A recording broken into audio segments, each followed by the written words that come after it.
O siya lang. Inahin pala siya. May ano pala siya, may tuta.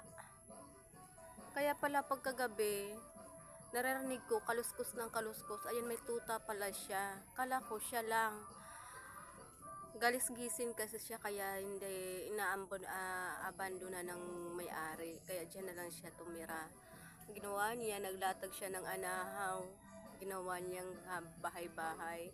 Yun pala, may tuta siya. Oh, 3. Ang payat pa naman. Nagdididi pa yata kasi yung dede niya parang parang fresh na pinagdidian ng kanyang mga anak. Ayan.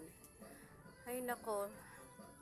Siguro dito ko na lang ipagsak lahat ng mga na mga tira-tira imbis na ibibigay ko dun sa kapitbahay namin, sa kanya na lang.